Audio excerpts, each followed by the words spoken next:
our Labor Department, our Interior, the Treasury. $48 billion. You got to be kidding me. That's all of these combined for this year. The original bailout was $787 billion. That was for us.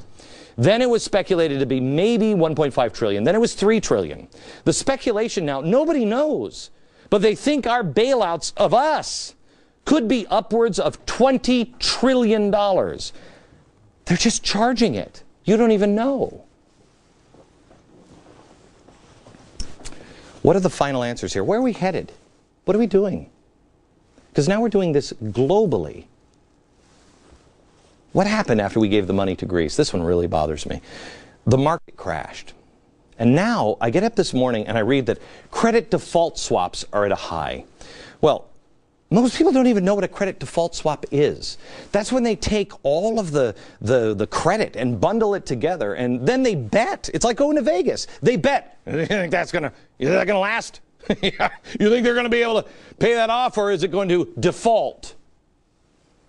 You get $1 trillion in bailout, and the people betting against you, saying that you're going to default anyway, once you got the $1 trillion, the credit default swaps went up.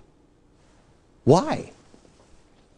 Because the market knows this isn't going to work. There's something wrong here. Why are we giving them billions of our dollars?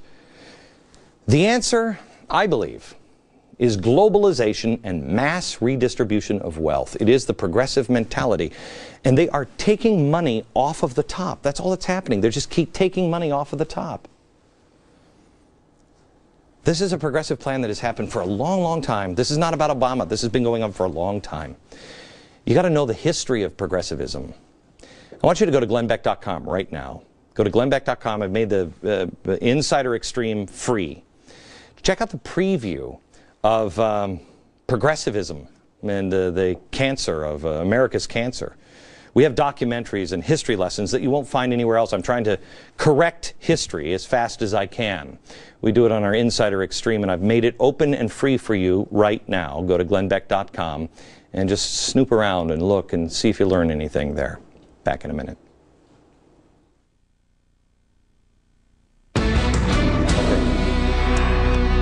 Thanks to the European Union and the International Monetary Fund, Europe is getting a bailout close to $1 trillion, and now the markets are betting against the plan. I asked David Asman to come by. He is the host of America's Nightly Scoreboard on the Fox Business Network, and he understands all this, and better yet, he can explain it. Because I want to tell you my concerns and what I think is going on. Then tell me if I'm right or where I've got it wrong here. The credit default swaps, when I saw this, correct me if I'm wrong, credit default is, it's insurance, okay, bundled up everybody's debt, okay, like Greece, and now people are betting on whether it's going to default or not. Right. The price of credit default swaps go up as the thing that they're insuring goes down in value. That is, they're an insurance in case of a default. And because Greece moves ever closer to default, credit default swaps are moving up in price. But the problem is, can I just interject? Yes. The problem is if Greece does default, then these CDSs have to be paid off. And somebody, the person who issued the credit default swaps, is going to have to pay a lot of money, which is what happened with the subprime. Guess who's issuing the CDSs? Make your head explode. AIG.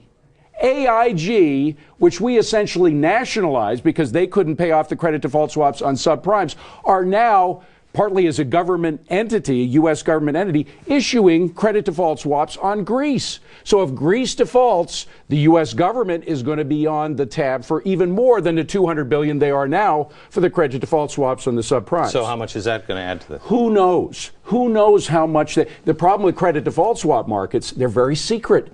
Government, right now, there are hearings on trying to open them up, making them trade through markets. Billionaire hedge funds, banks. All right, so let me ask you this. So here's by the way, that's what the banks are doing with your TARP money. Right. Are buying some of these CDS. I know. So here's what I'm thinking. That this is a giant scam, and we all know it. But let me explain it a little bit and see if tell me where I'm wrong. We bail out. I'm using Goldman Sachs as an example. We bail out Goldman Sachs. Okay. We give them the money. Okay. So they get that bailout money. Then they take some of that money and they bet against themselves. They bet on default, right? Right. They get to pay off twice. Right. Oh, yeah. Well, 3 times actually, because remember, they're borrowing money from the Fed at 0% interest. So they get, and that could be the biggest money of all, because it's the Fed that's been pushing out all these dollars. So eventually that's going to have to be paid for. How much time do we have, Aaron? How much time? 1 minute, real quick. Let me ask you this. The Fed is also buying euros. That's right. I wouldn't buy euros in a million years. That's right. It's collapsing. It's the political class of one nation protecting the rear end of a political class in another nation. That's all it is. The people can be damned. But what we're buying is, we're buying a beat up, 1981 Yugo, right, with no engine. We're saying, oh, well, we'll take your euros. Here, have dollars. And we're paying for it what you'd cost, what a Rolls Royce would cost. And you got nothing left in the end.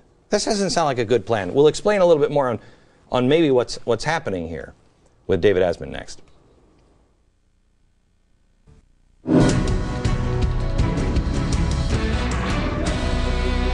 Back with David Asman, host of America's Nightly Scoreboard on the Fox Business Network. We're trying to figure some things out here, and credit default swaps went up in price, which means the people who have money, the Goldman Sachs of the world, are betting against Greece with our money. Right.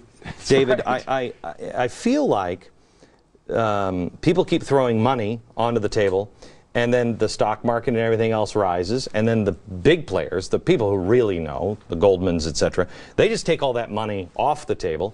Things collapse. People relax. They put a little bit more money in. They go back into the market. We bail some more people out. They say everything's going to be fine. More money's there. They take it off. It collapses again. It's like they're raking the money off the table. They're shaking us for change. Well, people were more careful on Wall Street when they had to pay a price for their mistakes. Right. If you don't pay a price for your mistake, you make even wilder bets than in normal times. But I'm not talking about the regular. I think the regular person is being shaken for change. Oh, yeah, absolutely. Well, in these countries, and it's not just here, in these countries that are being affected now by the IMF austerity, what's the first thing that the IMF tells a country to do? Devalue the currency. They can't do that because they're tied into the euro, and raise tax rates. The average person on the street in Greece, I mean, I don't know, these riots are something else. That's caused by the communist unions, et cetera. But the average person on the street in Greece is going through a terrible time. They have to pay a value-added tax now of 21%. Shortly, it'll be 23% in order for them to get squeezed to pay off the banks that have Greek debt. I mean, they're being shaken down. The people on the street are being shaken down for the banks. I've got about 20 seconds here. It's not just the banks, though. It's not the bank. It is this global government structure, and all of our governments and the Fed and everybody else involved. Is it not? Right. Absolutely. Well, it's and they become more involved the more the government gets involved in finance. Okay. Back in just a second. Thanks, David. You know what's super fantastic? Tomorrow, they're finally going to introduce that cap and trade bill. Yes, they're really going to do it. Perfect day to return to Crime Inc., the global connections. Gandhi said, use truth as your anvil, nonviolence as your hammer, and anything that doesn't stand to the test when is brought to the anvil of truth and hammered with nonviolence, reject it. We'll see you tomorrow. From New York, good night, America.